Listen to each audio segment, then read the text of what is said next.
Buenos días a todas y todos. Es un gusto nuevamente para mí compartir aquí una mesa de trabajo con personas expertas en materia de salud y migración, que más adelante presentaré.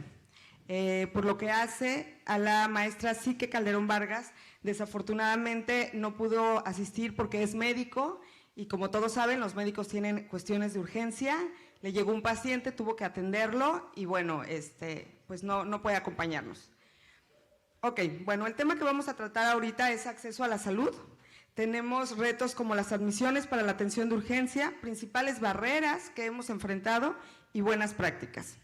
Para ello nos acompaña el día de hoy la doctora Yetza Rocío Bojorquez Chapela, quien es doctora en epidemiología por el Instituto Nacional de Salud Pública. Actualmente labora en el Colegio de la Frontera Norte como profesora investigadora adscrita al Departamento Estudios de Población. Tiene redes académicas, es miembro de la mesa directiva de Lancet Migration Nodo Latinoamérica, miembro de la Red Colombiana de Migración y Salud. Entre sus proyectos destacan trayectorias superpuestas, itinerarios de salud y migración a las fronteras México-Estados Unidos, implementación y evaluación de un modelo comunitario para mejorar la atención de salud mental y psicosocial de los migrantes, salud mental y trayectoria de reintegración de jóvenes migrantes de retorno, acceso efectivo a servicios de salud de migrantes centroamericanos en México. Del mismo modo, nos acompañan en esta mesa nuestros compañeros asesores jurídicos federales, Arturo de Jesús Sandoval, quien está adscrito a Mérida, Yucatán, así como Carlos Daniel Sánchez Cetina, que está adscrito en Chiapas. Bueno, comenzamos. La salud, entendida como el disfrute del más alto nivel de bienestar físico, mental y social, se encuentra garantizada en nuestra Constitución en el artículo 4 constitucional. Del mismo modo, la Ley de Migración en su artículo 8 hace referencia a este derecho. Estos dos artículos, concatenados con el artículo 1 constitucional, dan el disfrute de ese derecho para las personas refugiadas y migrantes. No obstante ello, sabemos, en la práctica lo hemos visto, que las personas migrantes y refugiadas siguen sufriendo de muchos obstáculos y muchos impedimentos para lograr el disfrute efectivo de este derecho a la salud. Cuestiones como el idioma, la xenofobia, la falta de documentación, el desconocimiento de sus derechos, el desconocimiento de los derechos de los migrantes por parte de las autoridades que brindan estos servicios, la libertad en estaciones migratorias, o sea, la privación, así como en aeropuertos, constituyen obstáculos para que ellos puedan acceder a los servicios de salud en la misma forma y de la misma calidad que las personas del resto de la población. Otro punto importante a tratar es la salud mental. Recordemos que los migrantes y los refugiados que vienen de otros países traen problemas que ya sufrieron en sus países de origen. El trayecto también constituye una situación complicada para ellos y el llegar a su lugar de destino y poderse adaptar es otro problema. Entonces, también la salud mental es un punto importante para tratar. Para ello, para empezar un poco más a fondo, le cedo el uso de la voz a la doctora Yetza Rocío Bojorquez Chapela. Adelante. Muchas gracias. Bueno, pues muchísimas gracias por la invitación. Es un gusto estar aquí con ustedes y la verdad es que estoy aprendiendo muchísimo. Como escucharon, yo vengo del área de la salud, me he dedicado al área de salud pública en toda mi trayectoria profesional. Entonces, bueno, pues es un placer compartir con ustedes desde esta área y ver qué intercambios podemos hacer. Para empezar, me gustaría hacer una pequeña encuesta. A ver, levanten la mano quien ha tenido un problema de salud en los últimos 3 meses. Ok. Que sí han tenido un problema de salud en los últimos 3 meses. Ok. Ahora, dejen la mano levantada los que fueron a atenderse ese problema de salud en algún lugar. Ok. O sea, más o menos del, ¿qué sería? A ojo de buen cubero, como una tercera parte había tenido un problema de salud en los últimos 3 meses y de esos casi todos se ha venido a atender el problema de salud. Lo primero que vemos en la situación con las personas migrantes en los estudios que hemos hecho es que casi la mitad reporta haber tenido un problema de salud en este mismo periodo de 3 meses y de ellos ni siquiera la mitad se ha atendido ese problema de salud. La salud, como ya decían, está definida como algo que va mucho más allá de la ausencia de enfermedad. O sea, tener un problema de salud, más bien, no tener un problema de salud no garantiza que estamos bien de salud. Pero la expresión más clara del derecho a la salud es poder atender un problema de salud, una necesidad de salud, vamos a decir, para no decir problema, en el momento en que ésta surge. Además de tener la posibilidad de ver cubiertas todas las acciones preventivas, digamos la vacunación, el hecho de contar con agua potable, poder hacer ejercicio, poder llevar una dieta balanceada, etcétera, ¿no? Pero el simple hecho de no poderse atender un problema de salud, pues obviamente va a ocasionar un daño y muy probablemente una complicación del problema de salud. La cuestión es, ¿qué es lo que hace que una persona no consiga atenderse a ese problema de salud? Y si ustedes piensan en su experiencia en este último problema de salud en el que empezaron ahorita, yo apostaría que la mayoría de ustedes no se lo atendió en el servicio público al que tienen derecho, ¿verdad? Tienen ISSSTE, ¿no? Todos ustedes. Sí. ¿Y quién se atendió en el ISSSTE su último problema de salud? Poquitos, ¿no? Ok. Y bueno, si yo les preguntara por qué no se atendieron en el ISSSTE, seguramente me dirían, porque voy a perder un día entero haciendo fila, porque no me van a recibir, porque no siempre funciona el sistema este que se supone que ya funciona de hacer citas por teléfono o en línea, porque además cuando vaya, lo que me van a decir, pues igual me lo puede decir un médico privado, en menos tiempo, y de todos modos voy a tener que ir a comprar algunos medicamentos porque me va a decir, bueno, los que tenemos aquí en realidad ya se nos acabaron algunos y los que te podemos dar, bueno, pues mira, son un poquito de menor calidad. En realidad yo idealmente te recetaría este otro, pero pues ese aquí no lo tenemos, ¿no? Entonces, todas esas circunstancias, bueno, además puede ser que los vayan a tratar un poquito peor, que vaya a estar un poquito más sucio el espacio, que no vaya a haber papel en el baño, etcétera, etcétera. Un montón de cosas que hacen que quienes podemos, generalmente nos atendamos en un servicio privado. Eso, desde el punto de vista del sistema de salud de un país, es lo menos ideal, lo menos eficiente.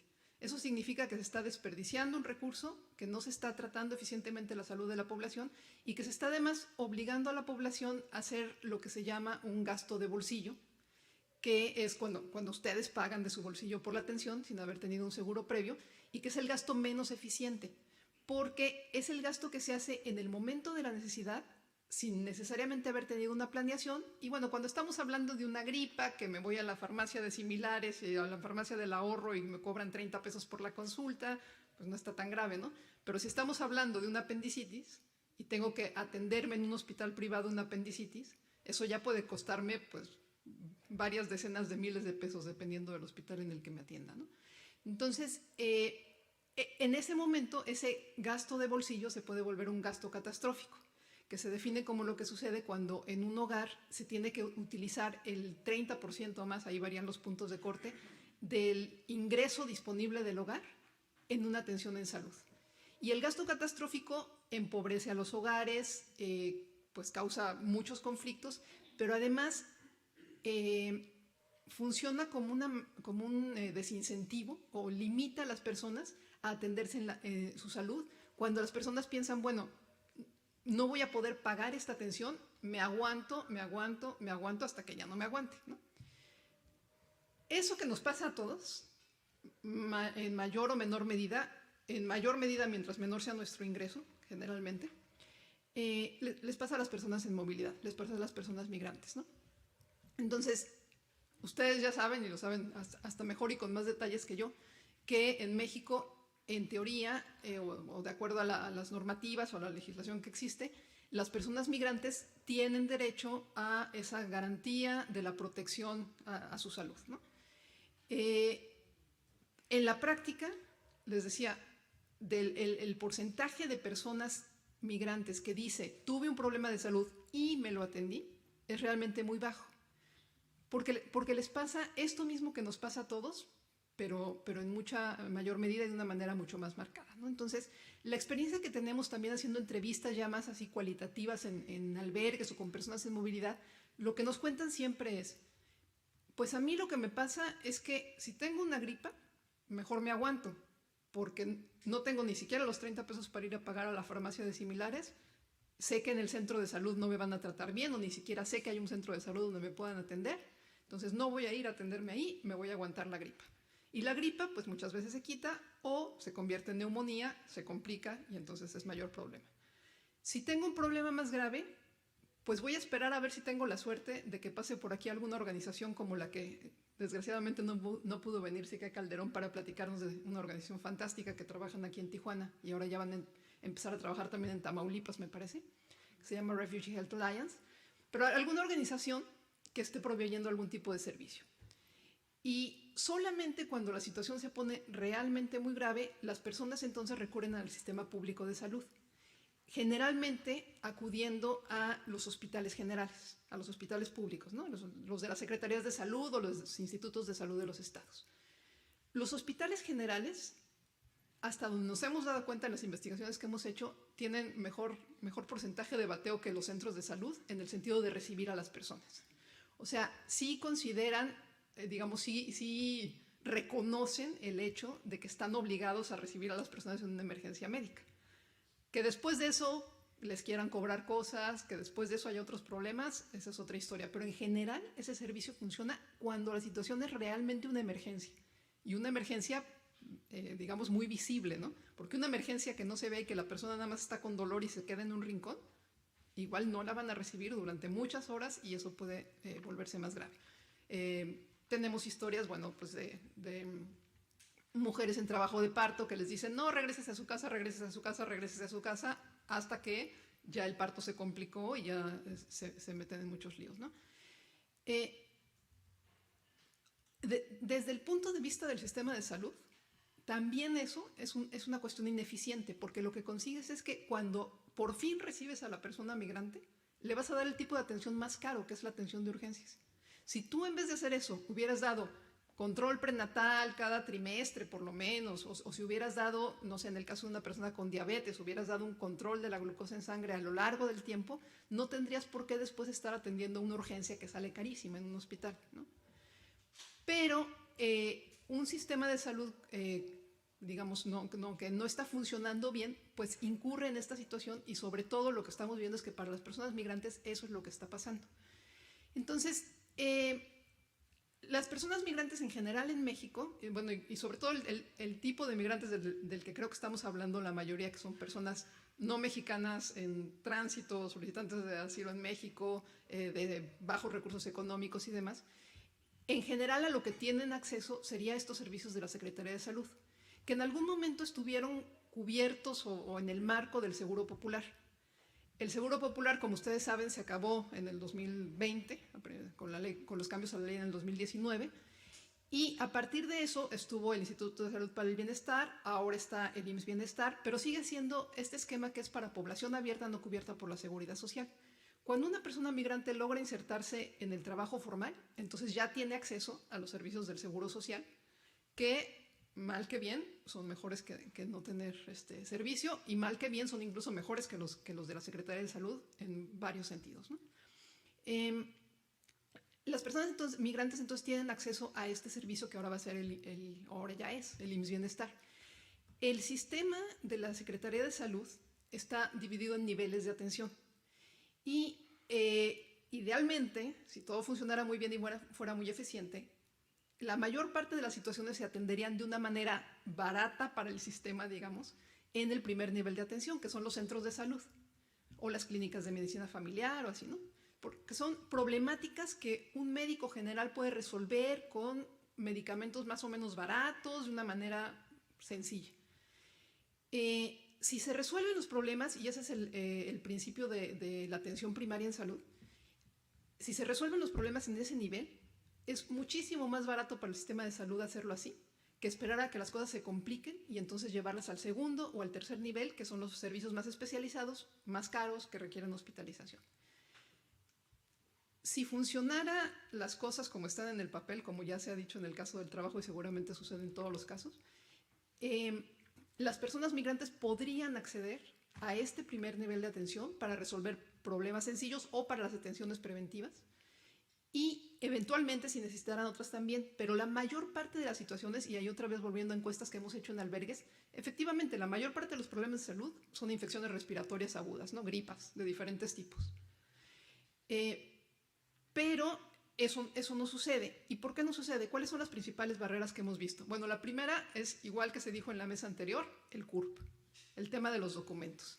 Y otra vez, al igual que en la mesa anterior, si bien en la ley en ninguna parte dice que el CURP sea la única identificación permitida para acceder a una atención en salud, en la práctica es muy frecuente que los trabajadores de salud en las clínicas, hospitales y demás, digan, no trae el CURP, no lo puedo recibir. Incluso hay cuestiones como con la vacunación de COVID, el sistema en línea para solicitar una cita para vacunarte contra COVID te pedía el CURP. Si no tenías el CURP no te podías registrar. O el sistema donde el programa de vacunación tenía que registrar las atenciones otorgadas, o sea, las vacunas otorgadas, también pedía el CURP. Entonces no podían vacunar a una persona migrante porque no podían registrar y les iban a decir que se les había perdido esa vacuna, ¿no? En muchos lugares, y a lo mejor les tocó la experiencia, hubo soluciones ingeniosas para resolver eso. Entonces se inventaron CURPs, los anotaron en hojas de papel y luego le hicieron como pudieron, se pelearon con quien se tuvieron que pelear. El caso es que en general la vacunación contra COVID sí fue bastante accesible para personas migrantes, pero eso era una situación de urgencia donde la urgencia era clara para todo el mundo. Una vez desaparecido eso, volvemos a la situación como suele estar, donde para el sistema de salud son relativamente invisibles las personas migrantes, no son su gran preocupación. Y hay esta barrera. Bueno, entonces está el CURP, está la barrera económica, porque como ya les decía, al igual que a todos nos pasa, si sabemos que de todos modos vamos a tener que pagar, no vamos al servicio público, si no tenemos dinero para pagar, pues no vamos, ¿no? Entonces, si no, las personas migrantes, si saben que no tienen dinero para pagar los medicamentos, no van a ir al servicio de salud. Y la tercera barrera muy importante que se encuentra es la falta de conocimiento por parte de personas migrantes y de quienes trabajan con ellas del derecho que tienen a recibir servicios en el sistema público. Otra vez es parecido a la mesa anterior, es esta posibilidad de ir difundiendo el hecho de que eso es un derecho es muy importante, y una iniciativa reciente que tuvo la Secretaría de Salud fue colocar en algunos albergues unos códigos QR donde el código QR se supone que te debería de dirigir a una página donde podrías ver a qué centro de salud tienes que ir dependiendo de dónde esté tu albergue, porque eso es como geográficamente, ¿no? Es al que te toca cerca. Yo probé un código QR hace un par de días en un albergue y me mandó a la página general del INSABI, entonces tampoco servía de mucho. Pero digamos, ese tipo de iniciativas podrían ser muy útiles porque hay un problema de información muy importante. Y bueno, en el caso de personas que no hablan español está el problema del idioma, también es muy, muy grave, ¿no? Pero eso es, digamos, resolviendo el tema nada más, resolviendo el tema administrativo, económico y de información, se resolvería mucho de esto y tendríamos este mundo ideal en el que las personas migrantes, independientemente si están en tránsito establecidas o de cualquier manera, podrían estar accediendo al sistema desde esta perspectiva más eficiente de la atención primaria en salud, que además es la que está impulsando el modelo del IMSS Bienestar, el modelo de salud para el bienestar, en la que se pasa por los niveles, se tiene una atención adecuada y bueno, pues todo sale de la manera más óptima. Creo que ya me pasé de los 7 minutos. ¿Puedo seguir? Sí. Bueno.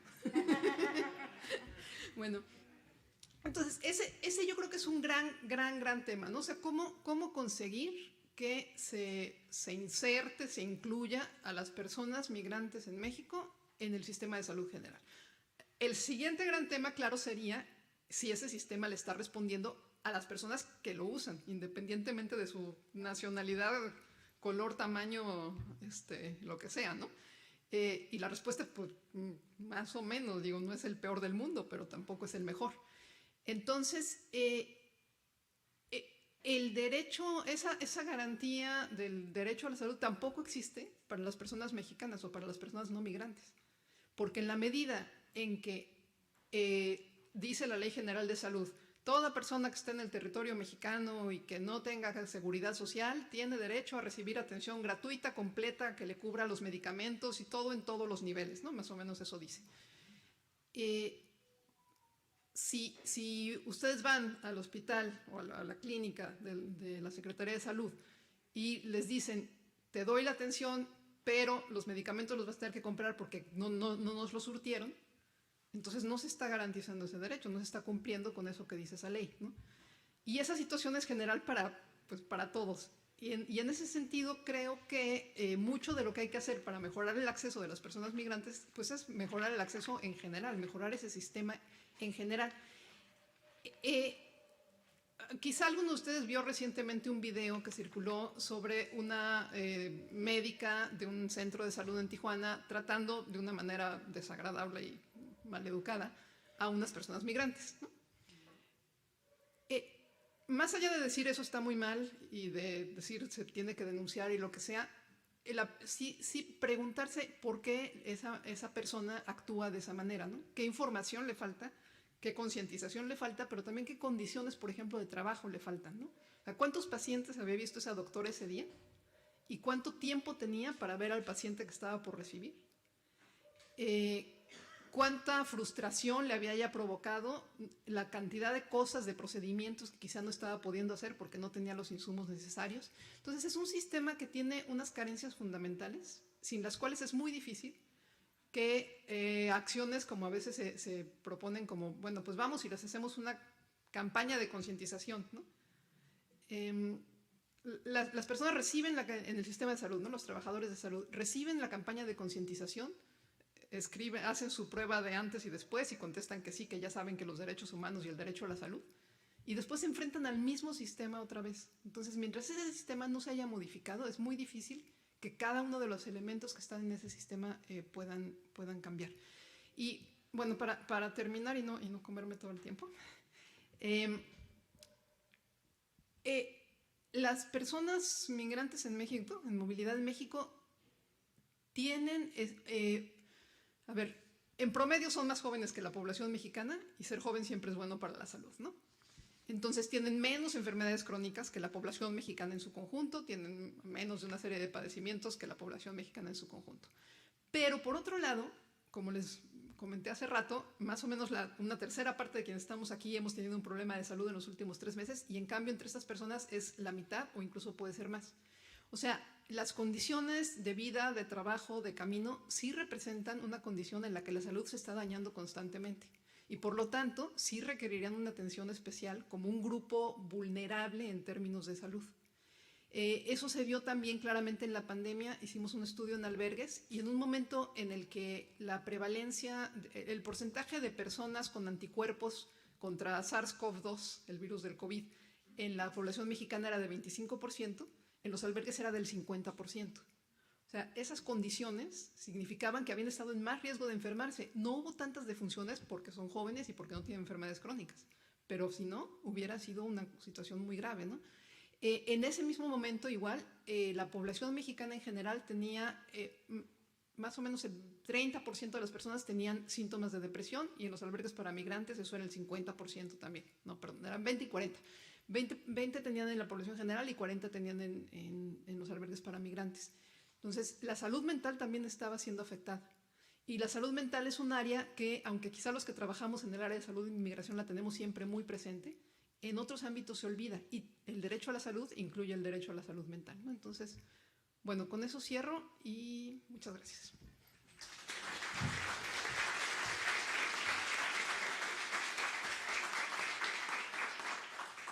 Gracias, Yetza. Nos queda muy claro que la omisión de políticas de prevención, no tener un CURP, la invisibilidad de estas personas, la falta de recursos económicos, así como el desconocimiento de los derechos por parte de los migrantes y de las autoridades que se encuentran en los centros de salud o en los hospitales, pues hace más difícil el acceso a la salud para estas personas. Yo veo que tienes tú aquí trayectoria y tiene que ver con materia de salud mental. Yo sé que te dijimos de un tiempo de 7 minutos, pero nos encantaría escuchar un poquito en relación a la salud mental. ¿Cómo trabajan aquí ustedes para las personas migrantes? Porque sabemos que ellos traen un problema a veces, en el caso de los refugiados, desde el país de origen, por sus vivencias, en el trayecto para llegar al lugar de destino y luego en el proceso de adaptación en el lugar donde se encuentran ubicados. ¿Nos puedes ayudar un poquito? Claro que sí, con mucho gusto. Sí. Creo que cuando decimos personas migrantes, cada uno de nosotros piensa en, no cada uno de nosotros piensa en cosas diferentes. Más bien, hay momentos en los que pensamos en un tipo de movilidad y hay momentos en los que pensamos en otro. Como decía Rodolfo en la mesa anterior, antes todos pensábamos en mexicanos, en mexicanas en Estados Unidos, y ahora quizá casi todos pensamos en personas en tránsito por México. Lo digo porque es diferente pensar en el tema de salud mental dependiendo de qué movilidad estamos hablando. Entonces, una diferenciación muy, muy importante es entre personas que han sido desplazadas forzadas por diferentes razones y personas que han migrado de manera más o menos voluntaria, migrantes económicos o como les quieran llamar. Las personas que han sido desplazadas por razones forzadas, esas razones generalmente implican circunstancias que han sido suficientemente duras para constituir eventos traumáticos. Y los eventos traumáticos pueden tener consecuencias en la salud mental, entre ellas, aunque no exclusivamente, el trastorno de estrés postraumático, pero bueno, pueden tener consecuencias de depresión, de ansiedad, de otro tipo de problemas de salud mental. Y es muy importante señalar que cuando digo eso, no me estoy refiriendo a que eso sean enfermedades mentales, o sea, no es que las personas necesiten exclusivamente una atención psiquiátrica, sino están teniendo consecuencias emocionales y psicológicas en general de situaciones extremas que han vivido, ¿no? Si hablamos de personas que se están moviendo de manera, insisto, más o menos voluntaria, porque bueno, la pobreza tampoco es voluntaria, la necesidad de buscar trabajo en otro lugar tampoco es tan voluntaria siempre, generalmente tienen un estado de salud mental positivo, que justamente ha sido como la fuerza que les impulsó a moverse para buscar una vida mejor, y que sin embargo, dependiendo de las circunstancias del trayecto, se puede ir deteriorando. Entonces, lo que hemos visto es que en esta situación en particular de personas residiendo en albergues, de personas que están esperando a ver cuándo les cae la cita con el CBP, de personas que ya habían cruzado y las regresaron, ¿no? Ese tipo de situaciones donde está interrumpido el trayecto migratorio son muy, muy dañinas para la salud mental. Muchas de estas personas tienen problemas de sueño, tienen problemas de tristeza, tienen problemas de enojo, tienen problemas de irritabilidad, dificultades para concentrarse y demás. Y la cuestión es que estos problemas de salud mental limitan de alguna manera la función en todas las áreas de la vida. La decisión de qué hacer en relación con la migración, por ejemplo, de si voy a ir o no, voy a seguir tratando de sacar mi cita con la aplicación de CBP, o mejor ya me regreso a mi país, o cómo trato a los niños o las niñas con los que vengo, surgen mucho del estado de ánimo y del estado psicológico de la persona. Entonces, este estado psicológico tiene repercusiones físicas y sociales mucho más amplias que simplemente el estado de ánimo, que ya de por sí puede ser bastante difícil. Y bueno, lo que se recomienda en general es atender esto desde el enfoque que se llama de apoyo psicosocial. Esto es realizar diferentes acciones para mejorar el bienestar general de la persona, sus relaciones sociales, su sensación de apoyo, de acompañamiento y su posibilidad de hacer uso de sus recursos internos, más que una terapia como tal, ¿no? Pero incluso si habláramos de terapia como tal, bueno, estaríamos volviendo otra vez al tema de falta de acceso a servicios. O sea, no hay servicios, no hay acceso a servicios de salud, menos hay acceso a servicios de salud mental.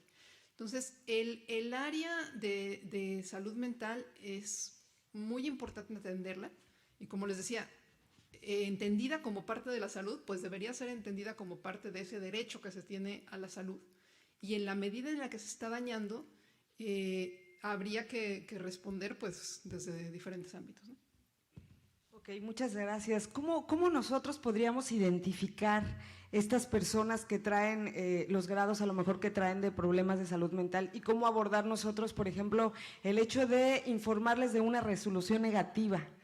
Porque creo que también la forma en que nosotros podemos abordar eso y cómo se lo podemos decir les puede afectar gravemente. A mí la verdad es que me costaba de repente como decirle que cree algo que ellos es una ilusión o una esperanza, o cuando dicen ya mi problema se va a acabar hasta aquí, y cuando le vamos a decir que no lo reconocieron como refugiado, que no nos dieron la residencia permanente, etcétera, sí era complicado. Hay personas que claramente se ve que tienen algún problema quizá de salud mental porque es más notorio o porque nos lo han dicho, pero hay personas que lo disimulan muy bien. Entonces creo que nosotros es una herramienta de poder saber cómo abordar ese tema con ellos.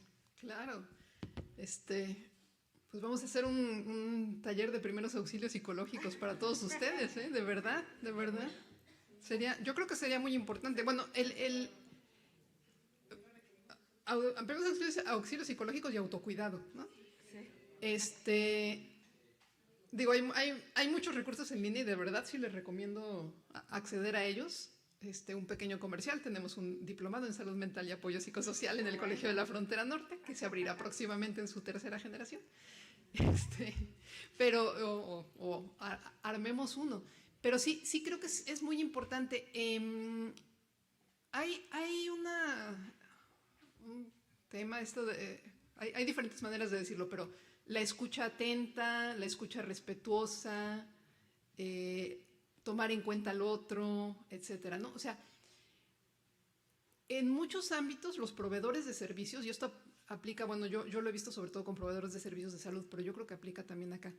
Los proveedores de servicios muchas veces se centran en su tema, ¿no? En el servicio que tienen que dar. Entonces, yo soy médico, yo voy a atender la gripa.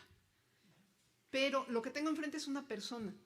Entonces, en la medida en que yo pueda primero ver a la persona y después ver a la gripa, seguramente mi trato hacia la persona va a ser mejor. Y seguramente la persona que está enfrente, eso es lo que necesita. Necesita que le curen la gripa, pero incluso en el caso de la gripa, uno siempre necesita que lo apapachen, ¿no? Y uno quiere que el doctor le diga, no te preocupes, te vas a mejorar, mira. Y que si tú además le quieres contar que te pasó quién sabe qué cosa, te escuche, ¿no? Entonces, en la medida de lo posible, y por eso es terrible las condiciones de trabajo de muchos médicos en el Servicio de Salud Mexicano, donde tienen 10 minutos para ver a cada persona, porque no pueden hacer esto en 10 minutos, recibir a las personas con una escucha atenta siempre va a dar un resultado psicológico positivo en ambas direcciones, ¿no? No creo que haya una receta de cocina quizá de cómo decir una mala noticia, pero creo que el primer paso sería, así resumiendo un poco esto de los primeros auxilios psicológicos, la escucha atenta, observar la reacción de la persona y observar, lo que dices es muy importante, observar el cuerpo, no observar solo lo que dice la persona, sino observar su actitud corporal. Darle tiempo a la persona para hablar, darle tiempo a la persona para procesar, escuchar lo que dice y simplemente eso de escuchar ya le proporciona a la persona un alivio. No nos vamos a inventar una terapia si no somos terapeutas, pero escuchar siempre va a ser muy importante. Muchas gracias, Yetza. Eso es una herramienta muy importante para nosotros porque creo que todos como que tratamos de ser empáticos con nuestros usuarios y siempre es muy difícil decirle, aunque le vamos a decir las oportunidades que hay de recurrir, de ir a una resolución, pero siempre el momento en que les vamos a decir o cómo los puedan tomar, pues sí incluso a nosotros nos afecta, ¿no? De alguna manera. Te agradecemos mucho tu participación. Para nosotros es muy importante porque normalmente vemos cuestiones jurídicas, legales, pero no vemos este tipo de circunstancias. Eso de tu diplomado además nos va a servir mucho también a nosotros. Muchas gracias. Bueno, ahora vamos a continuar con los compañeros para que nos hablen de casos prácticos que han tenido ellos en materia de salud. Empezamos contigo, Gracias. Dani. Gracias. Buenas tardes a todas y a todos. No lo había dimensionado de esa manera el tema de la salud mental, pero es muy cierto, ¿no? ¿Cuántos de nuestros usuarios sufren, ¿no? Cuando se les notifica una determinación que es contraria a sus intereses? Lo voy a tomar mucho en cuenta, porque además, no sé si por ahí la ley prevea que es obligación del Estado brindar atención de manera inmediata, atención psicológica a estas personas refugiadas, como lo hay en temas de víctimas, ¿no? Donde sí se prevé, ¿no? que es obligación del Estado garantizar la salud mental de las víctimas de delito, pero sería bueno revisar si también para las personas solicitantes de refugio. Sin duda el derecho humano a la salud es un derecho de vital importancia, de primer rango constitucional. La Corte ha dicho que debe garantizarse al alto nivel, al máximo nivel posible, porque está vinculada con la vida y integridad y dignidad de las personas. Sin embargo, sabemos que los migrantes, hasta nosotros como población mexicana, tenemos mucha dificultad para acceder a los servicios de salud, incluso no solo en temas de migrantes. Creo que la mayoría nos han tocado asuntos en los cuales las personas usuarias llegan con nosotros porque tienen impedimento para acceder a los servicios de salud, medicamentos o por falta de atención médica. Si bien contamos con los medios legales para combatir una negativa de acceso a los servicios de salud, en términos del artículo 15 de la Constitución, algunos casos a lo mejor no son tan graves como otros. Sin embargo, la Corte ha innovado en estos temas de derecho a la salud, el alcance y contenido de este derecho, sobre todo porque incluso, aunque no fuera una cuestión grave, sí puede causar un tormento, ¿no? O sea, sí puede ser incluido dentro del artículo 22 constitucional, que puede generarle un tormento a esta persona, que es un acto prohibido por el artículo 22 constitucional. Evidentemente, cuando hemos promovido estos juicios de amparo, nos conceden la suspensión de oficio y de plano, y de esa manera es que hemos logrado que los servicios de salud atiendan de manera inmediata a las personas, sean migrantes o no migrantes.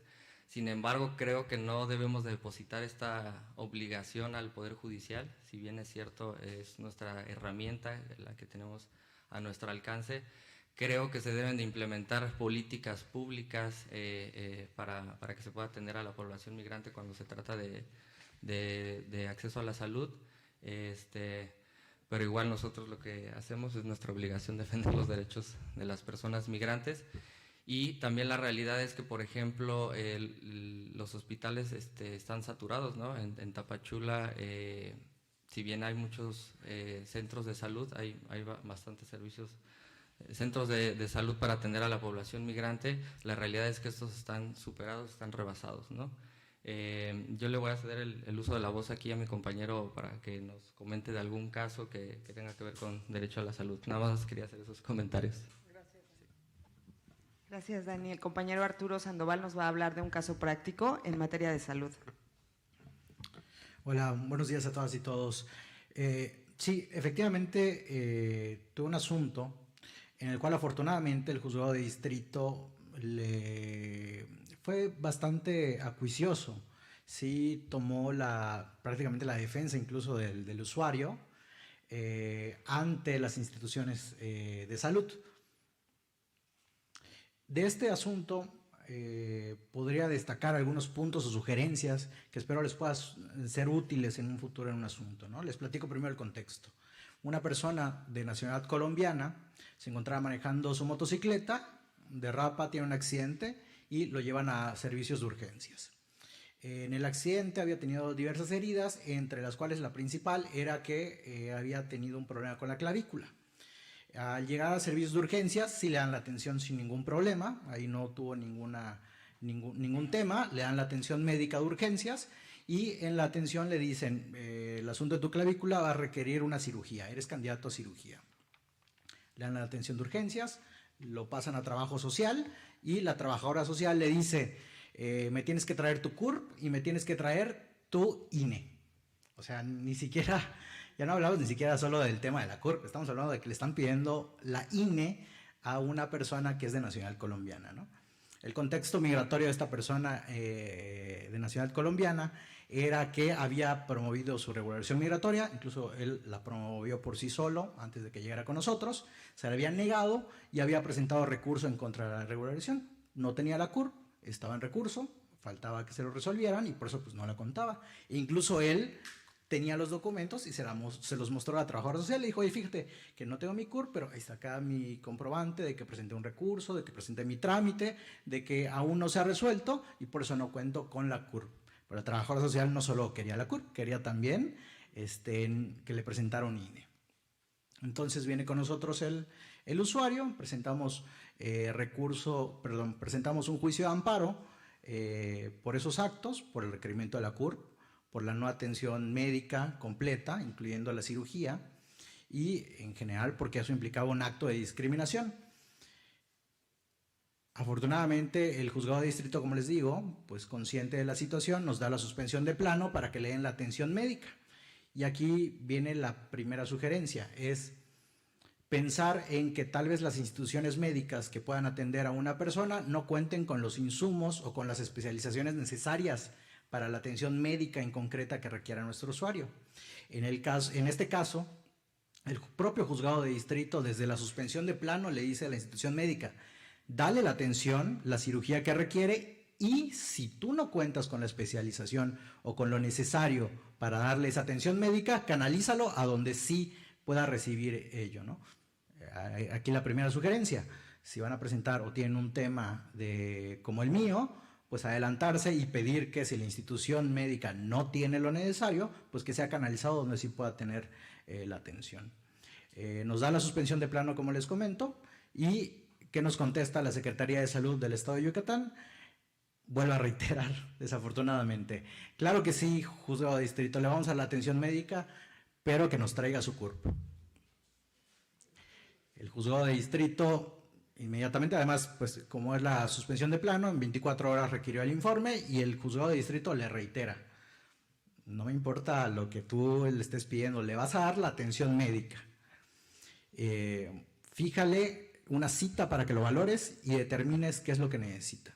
Le da la cita al día siguiente, va el usuario a la Secretaría de Salud y le vuelven a requerir el CURP, ahí se pelea el usuario, incluso la propia Secretaría de Salud le dice al juzgado de distrito, oye, vino muy grosero acá el usuario, regáñalo, el juzgado lo apercibe, que trate con respeto al personal médico, pero insiste el juzgado de distrito darle la atención médica y además le habían dado la atención o le fijaron cita para la valoración en 15 días después. Y aquí la sugerencia, atender siempre a la temporalidad necesaria a la enfermedad o a lo que le aqueja a la persona. En este caso, un problema de clavícula, no soy experto médico obviamente, pero la afección que tenía en concreto era que si pasaba más tiempo para que lo sometieran a cirugía, la recuperación y el tener el 100% de la capacidad de su brazo implicaba que sea muy pronta la atención médica, ¿no? Una sugerencia igual es atender a los protocolos y manuales que ya están disponibles por parte del Instituto Mexicano del Seguro Social. Veamos, a veces, por ejemplo, para la suspensión de plano no tenemos tiempo para tener un perito en medicina que pueda determinar qué pudiera pasar si no le dan la atención médica, ¿no? Pero podemos revisar los manuales y los protocolos y entender que también los juzgadores no son expertos en medicina. Tenemos que darles un poquito de contexto, darles cuál podría ser la conclusión o la consecuencia negativa de que no se le dé la atención específica a la persona, ¿no?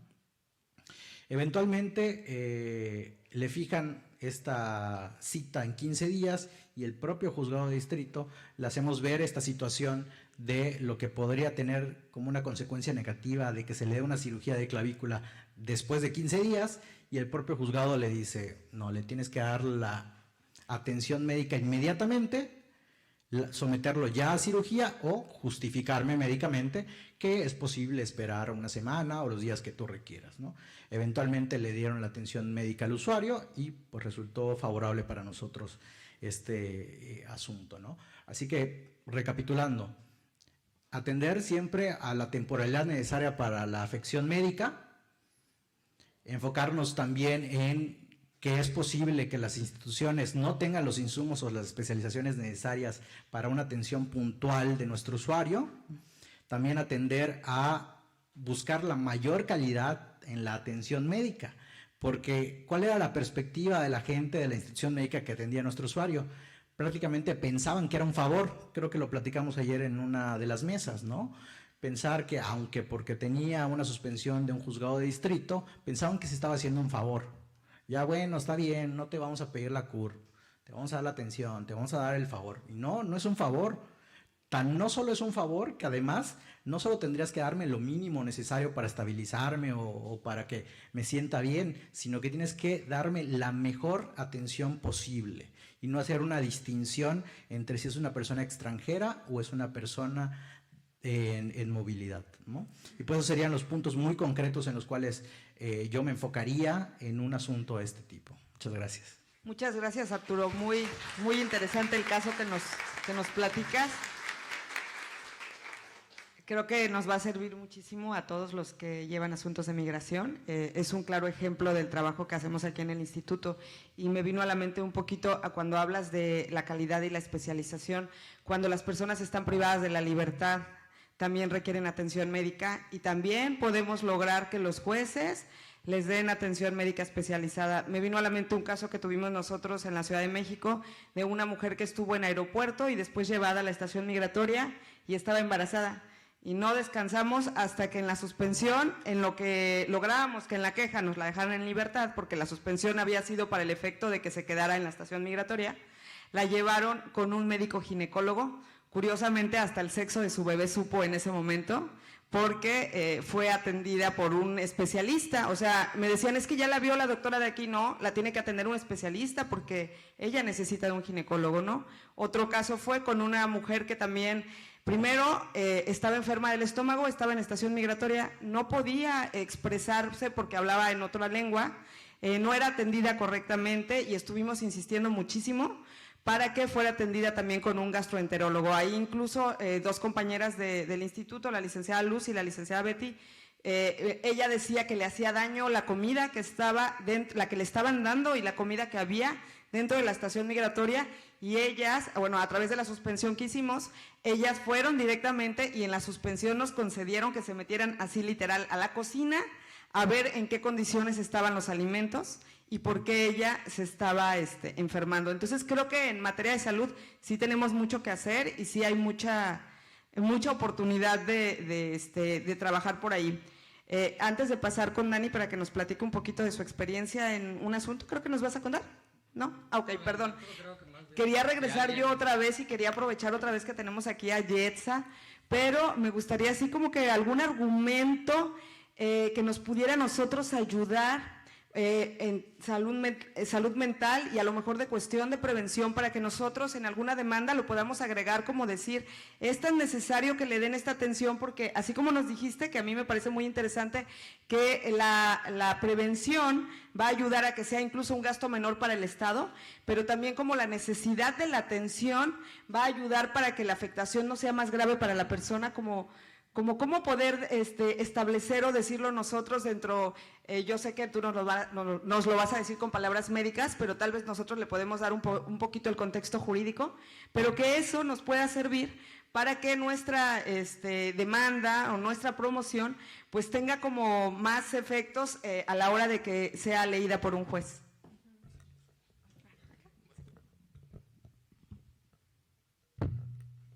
A ver, yo no sé qué tanto sirven como argumento los lineamientos o recomendaciones de la Organización Mundial de la Salud, por ejemplo, en estos ámbitos, pero el modelo de atención primaria en salud, y bueno, es el de la Organización Mundial de la Salud, pero además es el modelo que se supone que está impulsando ahorita el gobierno mexicano con el IMSS Bienestar, insiste en que la atención preventiva debe ser la base y luego la atención primaria.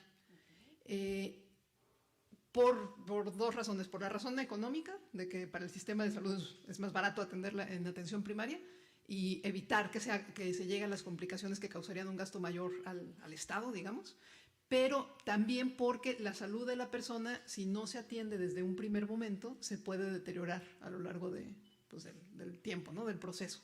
Eso puede ser diferente en diferentes padecimientos, pero finalmente la lógica es la misma. Mientras más rápido se atienda mejor. Y la salud mental es una parte integral de la salud, que además tiene repercusiones en diversas áreas de la vida. Entonces puede tener repercusiones en el bienestar general. Por ejemplo, tiene repercusiones en el área del trabajo, tiene repercusiones en el área de la educación, tiene repercusiones en el área… ¿qué más? Trabajo, educación, se me ocurre. Todas. en todas las áreas de la vida, porque la salud mental es esencial para el funcionamiento de la persona. Puede tener repercusiones, como decía hace rato, estoy pensando en adultos que están cuidando, por ejemplo, niños o niñas, adolescentes. Puede tener repercusiones en esas otras personas también, ¿no? Entonces, la salud mental del cuidador o la cuidadora. Entonces, esos son algunos de los argumentos que se me ocurren por el momento. Muchas gracias, muy interesantes. Bueno, ahora vamos a pasar al espacio de preguntas. Ya veo por ahí una mano levantada, el licenciado Eduardo. Después aquí Gisela, Graciela, algo así, la licenciada Graciela. Okay. El licenciado Eduardo creo que fue el primero en levantar la mano.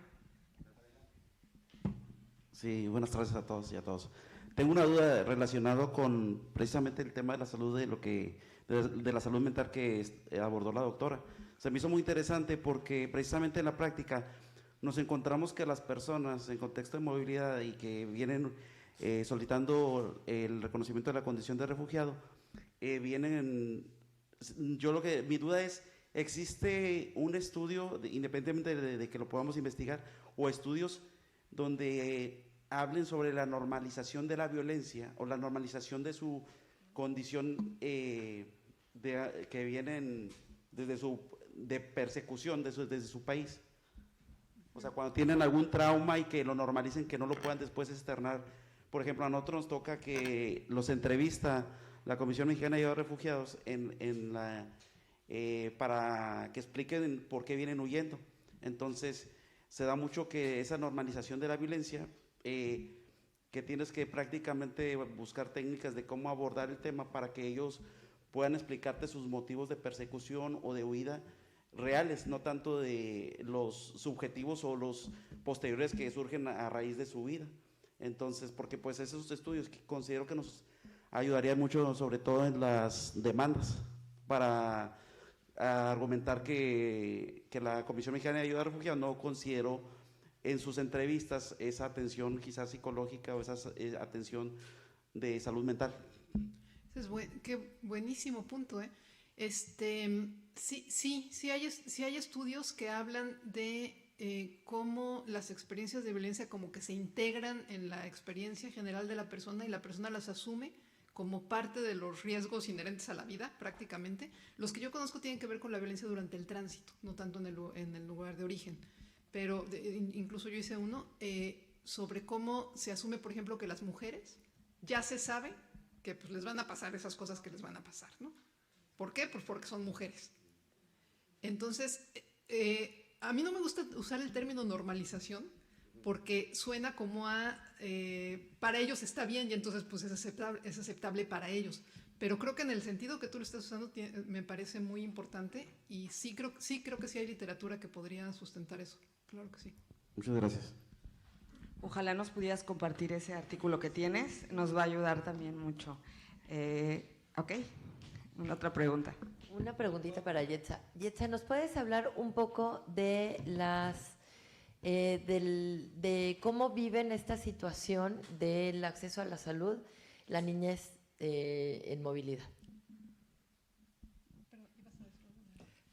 Bueno, sí, rápidamente con lo que decía el compañero, ¿no? Yo creo que sería un buen argumento para trabajarlo en algún asunto de solicitud de refugio que pudiera ser negado, ¿no? Que no haya atención psicológica durante el momento de la entrevista, ¿no? Poder atacar tal vez la validez de la propia entrevista porque no se pudo tal vez extraer por parte del personal de la Comar la información necesaria por ciertas barreras con base en la violencia o en la situación que vivió la persona. Yo creo que sería un asunto muy importante o interesante de explorar. Sí, incluso ahí utilizar a nuestra unidad forense, no sé si por ahí haya un perito que pueda profundizar en ese sentido.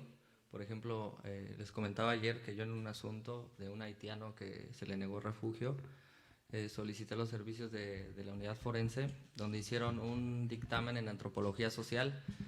La entrevista que le hizo el perito duró casi 3 horas y las preguntas que hizo iban encaminadas a vislumbrar todo este contexto que vivió y que implicó que el extranjero huyera de su país de origen y cómo le afectó incluso hasta psicológicamente, porque a diferencia de la Comar hicieron preguntas que iban más profundas, encaminadas a demostrar que evidentemente el contexto en el que se hallaba el extranjero pues no solamente ponía en riesgo su vida, sino que también afectaba a otros derechos.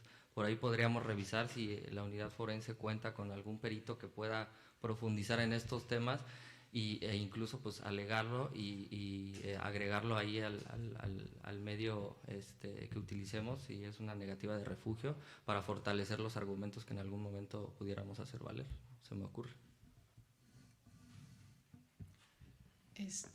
Niñeces. Bueno, primero aplica todo lo que dije, ¿no? Lo que dije antes aplica independientemente de la edad. Quizá en la movilidad en tránsito se nota menos, otra vez porque como les decía hace rato, ser joven es bueno para la salud. Y entonces las enfermedades que tienen o los problemas de salud que tienen los niños, niñas y adolescentes generalmente, y dejando de lado la salud mental, son cuestiones menos graves, ¿no? Llaman menos la atención. Pero lo que sí está siendo una carencia bien importante en estas niñeces en tránsito es la carencia de acceso a los servicios preventivos. Entonces está el tema de vacunación, que es un tema pues serio, de los niños que están perdiendo esquemas de vacunación porque o no los traían de su país y ya les tocaba, o recibieron, o que al contrario reciben más vacunas de las que deberían de haber recibido, porque no hay comunicación entre los sistemas de vacunación, porque no hay un registro adecuado de vacunación en niños y niñas en movilidad. Está el tema de lo que se llama control del niño sano, ¿no? Que incluye pues, peso, talla, evaluación del desarrollo cognitivo, todo este tipo de cosas que se deberían de hacer, otra vez con base en los principios de la atención primaria, y que en estos casos no se están haciendo, en parte por una dificultad práctica que tiene que ver con que si se están moviendo, no hay una estrategia para darle seguimiento a eso, ¿no? O sea, normalmente un pediatra pues tiene un registro y va siguiendo al niño a lo largo del tiempo y ahí lo tiene guardado. Pero en estos casos es difícil hacer eso, pero debería de haber provisiones para hacer eso, porque finalmente es un derecho de los niños que se les cuide su salud y su desarrollo, ¿no? Entonces, sí es muy importante. Y ahora, el tema de salud mental en ese grupo está particularmente poco estudiado, y ahí yo soy la primera culpable, porque es muy difícil por cuestiones éticas entrarle al tema de salud mental de niños, niñas y adolescentes en este contexto, donde muy probablemente no les vas a poder dar la atención que necesitarían una vez que identificas algún problema. Pero sí hay, por supuesto que hay muchos problemas de cuestiones otra vez, ¿no? Emocionales, y entonces los síntomas se manifiestan en cuestiones de conducta, que se pelean, que no obedecen, que así lo dicen las mamás, ¿no? Pero bueno, finalmente lo que los niños están teniendo es una serie de cuestiones que tienen que ver con las relaciones de apego, con sus cuidadores, con un montón de cosas de salud mental, que sí también se están quedando muy, muy descuidadas. Sí, perdón, muchas gracias. En atención a ese tema que decían de la salud mental y un poco relacionado también con los niños, nosotros tuvimos un caso también en Ciudad de México de un niño que le negaron el reconocimiento de la condición de refugiado. Bueno, cuando llegó con nosotros ya había cumplido 18 años, pero cuando estaba en proceso todavía era menor, porque él manifestó que había cometido varios delitos como homicidio, como una manera de vengarse, porque lo vendieron a los 3 años, lo abandonaron a los 3 años, a los 9 años lo vendieron a las FARC, luego lo obligaron a matar. Entonces él traía varios trastornos. Simplemente la Comisión Mexicana de Ayuda a Refugiados dijo que no se le podía conceder el refugio pues por esa situación. Nos fuimos a juicio de nulidad, y en el juicio de nulidad una de las cosas precisamente que alegábamos era que no fue atendido primero desde el punto de vista del interés superior del menor, porque en ese momento era menor, y porque además de los hechos al que hacía referencia habían ocurrido cuando él era niño, que más bien a mi parecer era una víctima de todo ese sistema. Y dos, por un lado fue esa cuestión, y dos, que cuando lo habían entrevistado no lo habían hecho con el apoyo de un psicólogo, incluso un psiquiatra, porque nosotros en oficina habíamos visto que esta persona estaba todo cortado de las manos, del estómago, e incluso estando en la oficina, nosotros atendiéndolo, nos refirió que se quería quitar la vida, ¿no? Entonces, afortunadamente, en Tribunal Contencioso, en nulidad, ordenan reponer el procedimiento y ordenan que se le atienda, que se le haga nuevamente la entrevista de elegibilidad, que se consideren situaciones relacionadas, me parece que con su minoría de edad y sobre todo con su cuestión psicológica. Entonces, yo creo que, bueno, se tenía que reponer el procedimiento, pero ya no lo encontramos. Pero bueno, eso es lo malo a veces de la justicia, que llega un poco tarde, pero bueno, nos puede servir de referente la resolución porque sí dejó buenos elementos. Ok, ¿alguien más? ¿Una pregunta? Okay. Claro, adelante, Graciela.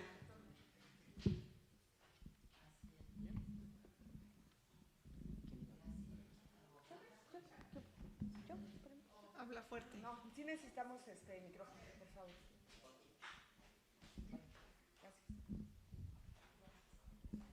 Yo tengo 2 preguntitas. Una es para la doctora Yetza, que siempre es una cosa deliciosa escucharla, y la otra es para los otros 2 compañeros litigantes.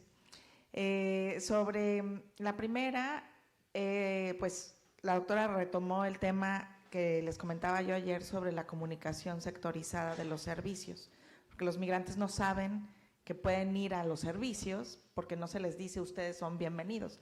Eso está basado, desde mi experiencia como defensora, en el miedo que tienen de interactuar con autoridades porque no saben que no los van a deportar o si van a terminar en migración siendo deportados. Entonces, este miedo, mi pregunta es, doctora, ¿tú sabes de algún tipo de fuente o algo que esté documentado, algún estudio que demuestre esta situación? Porque esta particularidad yo la he comentado con jueces y lo que me han dicho algunos es, esta es información que todos tienen y entonces pues ellos también, no hay ninguna razón por la que ellos deban pensar que ellos no están incluidos. Entonces esta existencia, este contexto de miedo en el que viven todos los días, no lo reconocen los jueces, obviamente porque ellos no lo viven, ¿no?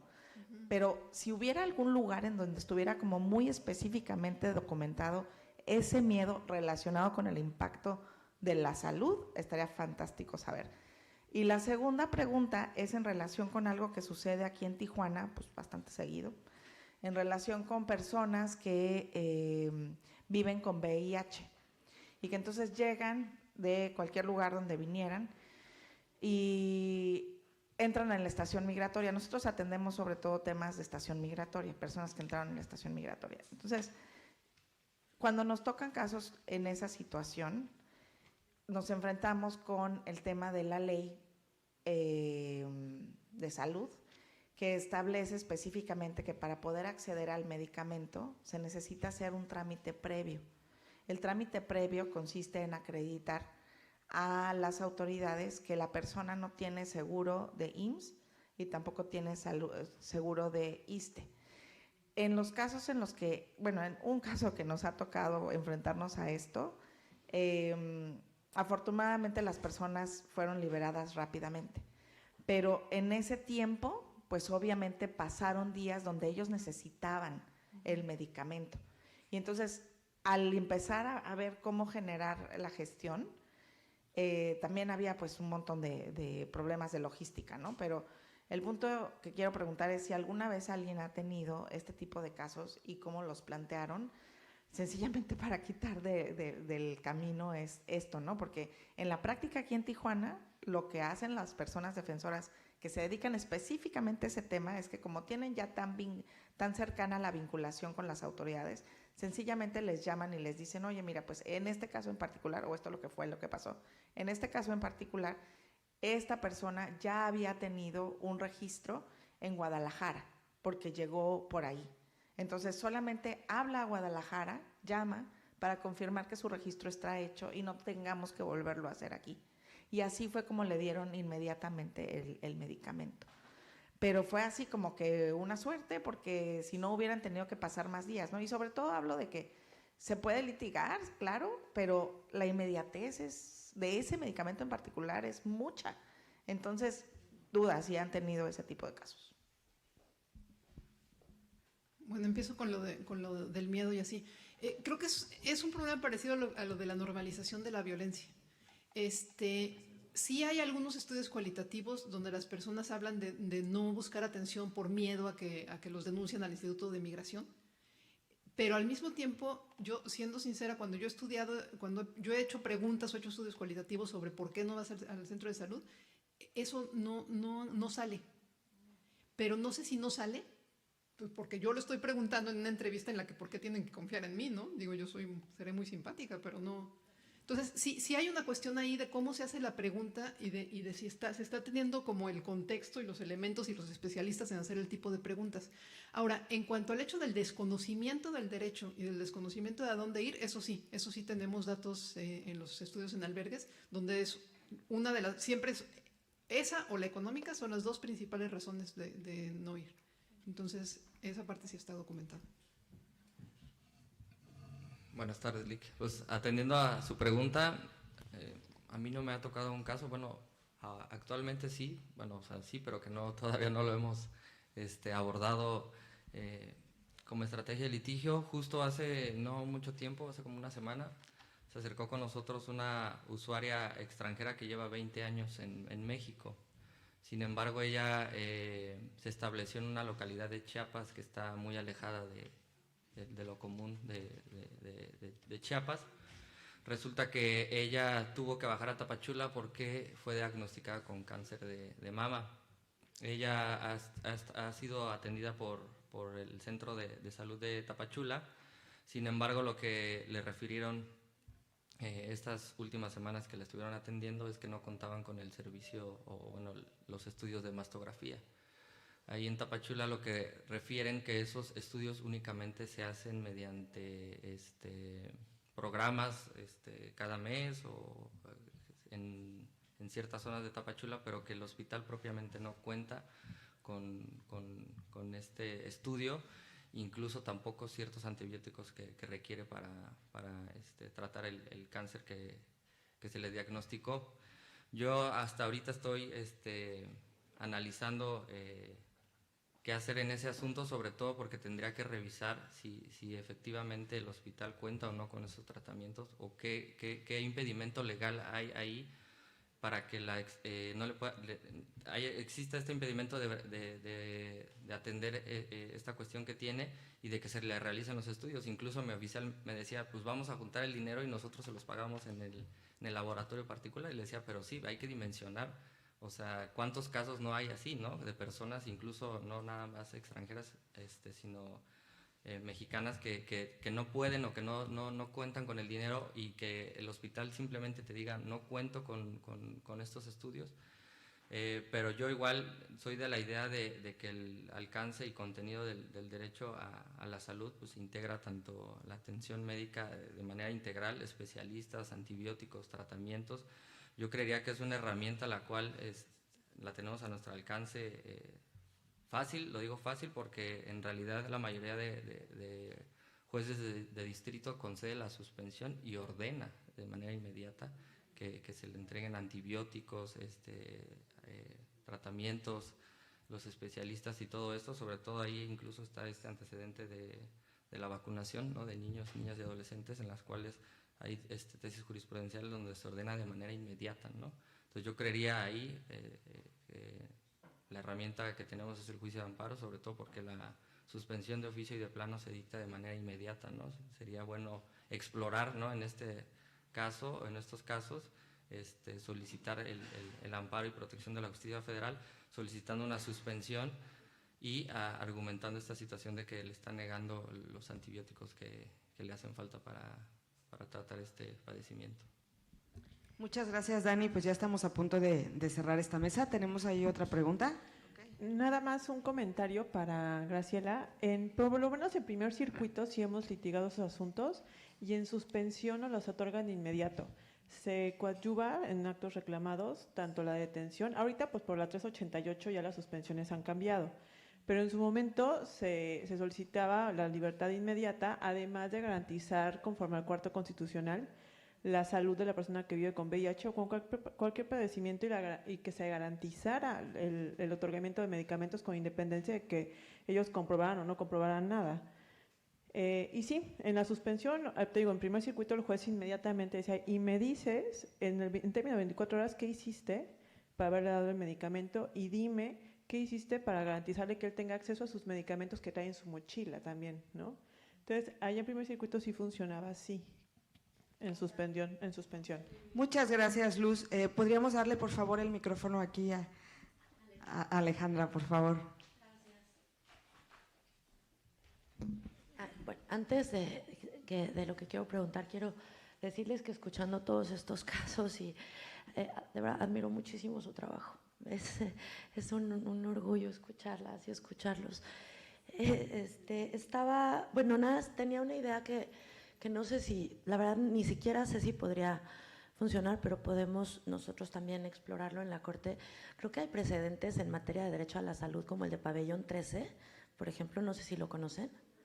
O sea, hay un caso que se llama Pabellón 13, donde la Corte ha estirado muchísimo como la carga de la prueba y el estándar de la prueba hacia las autoridades de salud para ver si están cumpliendo con el principio de progresividad, pero interpretado en el marco del Comité de Derechos Económicos, Sociales y Culturales de la Observación General número 3, que dice que se tienen que demostrar el máximo uso de los recursos disponibles, etcétera. Y, por ejemplo, en el caso del pabellón 13, que era un caso donde personas enfermas de VIH reclamaban que no había un área especializada para ellos en un instituto de enfermedades respiratorias y que eso los ponía en un riesgo extra, y el hospital decía, pues es que no tengo presupuesto, no lo puedo hacer, y la Corte le ordenó construir el pabellón.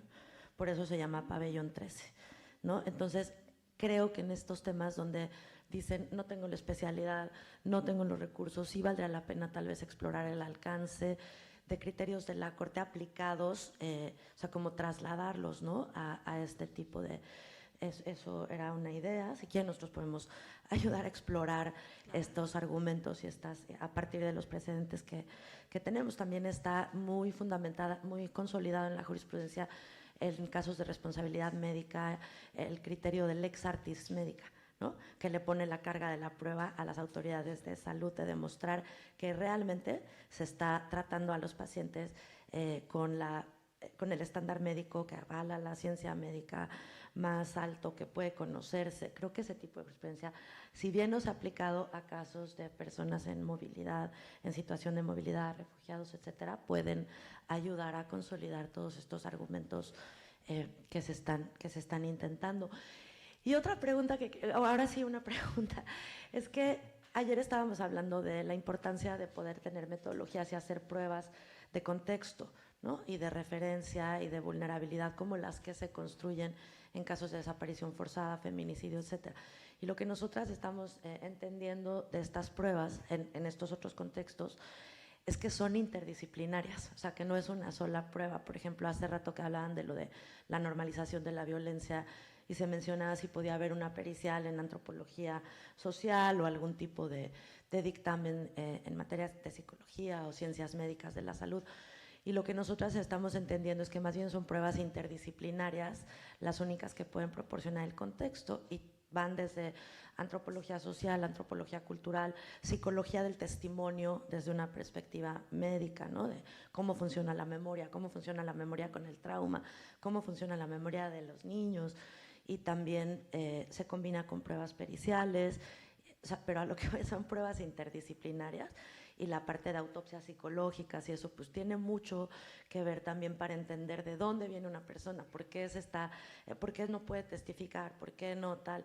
No sé si en estos casos se podría pensar en la integración de distintas pruebas y distintas disciplinas médicas, más que pensar que exista una para entender la complejidad del contexto de violencia, tristeza, depresión, ansiedad, incertidumbre, etcétera, y si más bien sería más adecuado pensar en este tipo de pruebas de referencia a encontrar una disciplina, y qué tan difícil sería encontrar cuáles disciplinas deberían integrarse para estas pruebas. Gracias. Sí, mi única respuesta es sí. Estoy de acuerdo con… Sí, definitivamente. Y además puede ser que en diferentes casos sean diferentes combinaciones de disciplinas, ¿no? O sea, no es lo mismo, por ejemplo, si estás hablando de un niño o niña, pues a lo mejor necesitas un psiquiatra, por ejemplo, ¿no? Y si es una situación de trauma, necesitas a alguien especializado en trauma, pero si no es una situación de trauma, no necesariamente tiene que ser. Entonces sí, creo que es casi caso por caso. Muchas gracias Ale por el ofrecimiento. Yo creo que esas jurisprudencias y esa información que nos va a apoyar muchísimo para nuestros argumentos.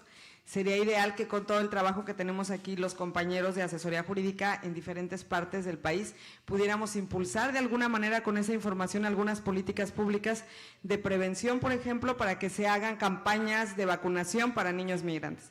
Campañas, no tendríamos por qué hacer una diferenciación, eso sería lo ideal, pero también a lo mejor eso ayudaría a que tuvieran más conocimiento de sus propios derechos, ¿no? Entonces, pues podríamos también entrarle por ahí. Muchas gracias a todos. Ya nos ordenaron cerrar la mesa por el horario, porque ya llegaron nuestros siguientes ponentes, una disculpa, y muchas gracias a todos, muy interesante. Gracias, Yetza, nos llevamos mucha información que nos va a ayudar mucho. Gracias, compañeros, por la exposición con la que nos apoyaron.